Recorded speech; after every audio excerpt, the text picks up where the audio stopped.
Assalamualaikum warahmatullahi wabarakatuh. Innal hamdalillah nahmaduhu wa nasta'inu wa nastaghfiruhu wa na'udzu billahi min shururi anfusina wa min sayyiati a'malina may yahdihillahu fala mudilla lahu wa may yudlilhu fala hadiyalah wa la haula wa la quwwata illa billah. Wa qad qala ta'ala fi kitabil karim a'udzu billahi minasyaitonir rajim. Bismillahirrahmanirrahim. Wa aqimus sholata wa atuz zakata warka'u ma'ar raki'in. Segala puji milik Allah yang telah mentakdirkan kita pada hari ini. Semoga sampai akhir hayat kita dalam naungan Islam dan iman kepadanya.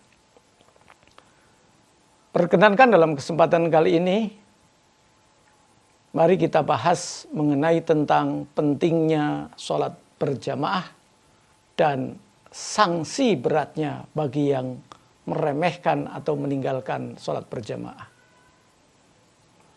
Dalam surah Al-Baqarah ayat 43, Allah telah berfirman, A'udzu billahi minasyaitonir rajim. Bismillahirrahmanirrahim. Wa aqimus sholata wa atuz zakata warka'u ma'ar raki'in. Dirikanlah oleh kalian sholat, tunaikanlah zakat, dan rukuklah bersama orang-orang yang rukuk. Ini diantara landasan hukum dari sholat berjamaah dari Al-Quran. Sebagaimana kita tahu, setidaknya ada 4 pahala besar yang berkaitan dengan sholat berjamaah. Yang pertama, bahwa Rasulullah SAW telah bersabda, sholatul jama'ati afdolu min sholatin faddi bisab'in wa asyrina darajah. Rawahul Bukhari wa Muslim. Sholat berjamaah itu pahalanya 27 tingkatan dibanding sholat sendiri. Dengan kata lain, kalau dianalogikan umpamanya dengan ukuran juta,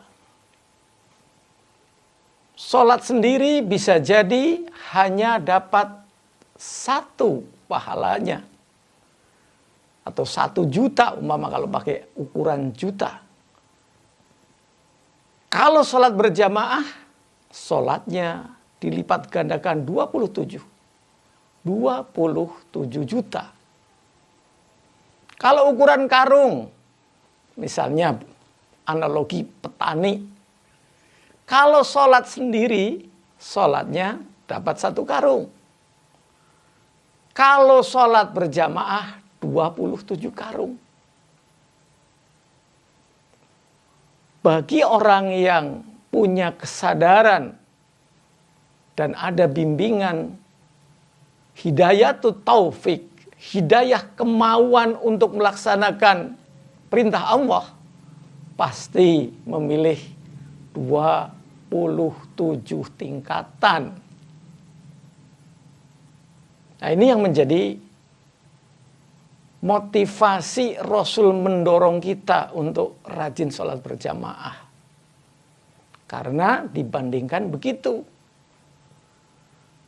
Dalam kajian-kajian hukum berkaitan dengan masalah sholat sendiri, itu bisa jadi dapat hanya 1/10. Atau ulama menyebutkan bisa jadi kamu hanya dapat pahala sepotong sayap nyamuk.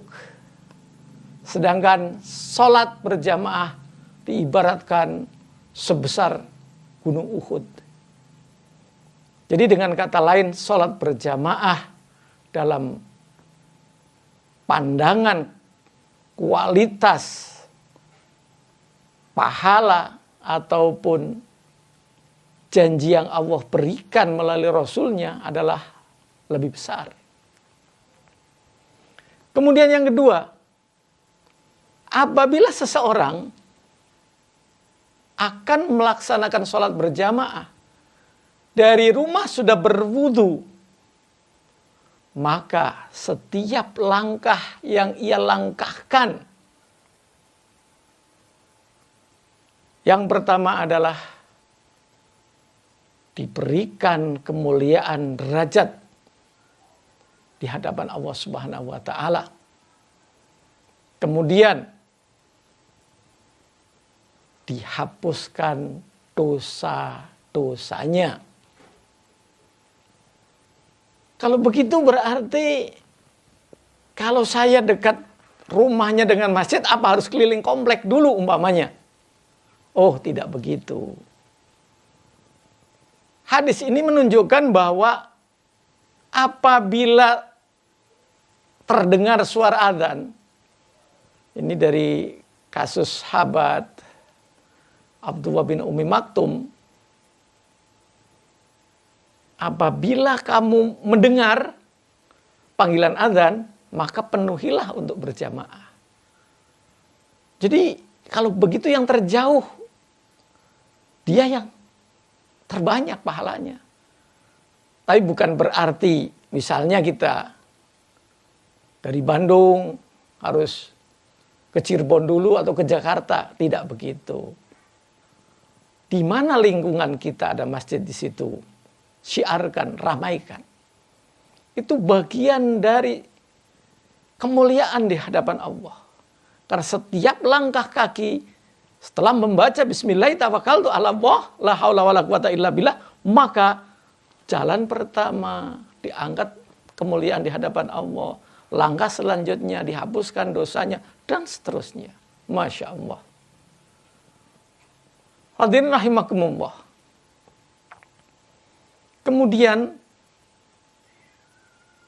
orang yang berjamaah, ketika dia sedang menunggu sholat berjamaah, maka dia dianggap melaksanakan sholat sunnah. Dan doa-doanya didengar oleh Allah. Juga malaikat mendoakan orang-orang yang menunggu sholat tersebut. Dengan kata lain, yuk manfaatkan selagi usia kita masih ada.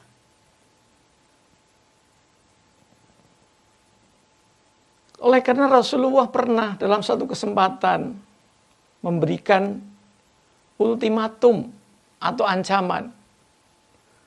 Andaikan ada orang yang menggantikan aku sebagai imam, aku akan keliling menginspeksi, memeriksa umatku yang tidak sholat berjamaah, aku akan bakar rumahnya. Tapi dalam kasus sejarah tidak ada rumahnya yang dibakar. Artinya apa? Menunjukkan semangatnya beribadah ini didorong oleh Rasul. Jadi dengan kata lain, kebencian Rasul atau ketidaksukaan Rasul terhadap umatnya yang diseru berjamaah tanpa ada halangan syar'i, itu begitu serius Rasulullah. Masya Allah. Inilah diantaranya pentingnya memperhatikan keutamaan dalam sholat berjamaah. Kemudian dalam surah An-Nisa ayat 142 menyiratkan bahwa kita ketika kita mau sholat berjamaah, sesungguhnya kita terhindar dari jiwa munafik. Kenapa? Sebab digambarkan secara umum, sholat yang berat bagi munafik adalah sholat berjamaah isya dan sholat subuh. Dan secara umum pula sebetulnya berlaku. Manakala kita sholatnya memundur-mundurkan waktu, hakikatnya kita terenggut jiwa kemunafikan. Na'udzubillah min dzalik. Sebagaimana firman Allah dalam surah An-Nisa 142, A'udzubillahi minasyaitonir rajim. Bismillahirrahmanirrahim. Innal munafiqina yukhadi'una Allah wa huwa khadi'uhum wa idza qamu ila sholati qamu kusala yura'una an-nasa wa la yadhkuruna Allah illa qalila. Sesungguhnya orang-orang munafik ingin menipu Allah, tapi hakikatnya dia tidak menipu Allah, akan tetapi menipu dirinya sendiri. Apabila mereka diseru untuk sholat, dia melaksanakan sholat, tapi kusala, berleha-leha, mundur-mundur waktunya, menangguh-nangguhkan. Kalau mahasiswa ya tanggung nanti sedang ngetik berapa paragraf. Kalau mungkin ibu-ibu tanggung masak. Kalau tukang bengkel tanggung bongkar mur atau baut. Macam-macam alasannya. Na'udzubillah min dzalik. Tentunya apabila munafik itu bercokol dalam tubuh kita, yang wujudnya adalah panggilan Allah tidak direspon dengan segera. Hadirin rahimakumullah. Kemudian berkenaan dengan ini pula, sedemikian agungnya sholat berjamaah, hakikatnya adalah membangun masyarakat secara bersama-sama atau secara berjamaah dalam kehidupan yang lain. Sebagaimana Rasulullah contohkan ketika ada seorang sahabat yang bernama Sa'labah, yang semula sangat miskin, kemudian didoakan oleh Rasul dan diberikan oleh Rasul kambing yang akhirnya bisa beranak pinak dan banyak. Kemudian ternyata dia terlena dengan menggembala kambingnya, dengan hartanya yang sudah banyak. Rasul menginspeksi atau mericek umatnya. Siapa ini yang tidak hadir? Jadi tingkat kepedulian sosial bisa ditingkatkan melalui sholat berjamaah. Dengan kata lain, kesuksesan dalam mewujudkan masyarakat yang saling memperhatikan, saling asah, saling asuh, saling asih, diwujudkan melalui sholat berjamaah. Demikian tentang keutamaan sholat berjamaah. Insya Allah kita akan lanjutkan pada edisi berikutnya tentang 12 sanksi berat bagi orang yang meremehkan atau menganggap enteng tentang pentingnya sholat berjamaah. Semoga Allah menjadikan kita orang yang mau dan mampu senantiasa melaksanakan sholat berjamaah. Rabbana atina fid dunya hasanah wa fil akhirati hasanah wa qina adzabannar. Subhana rabbika rabbil izzati amma yasifun. Wassalamun alal mursalin. Walhamdulillahi rabbil alamin. Assalamualaikum warahmatullahi wabarakatuh.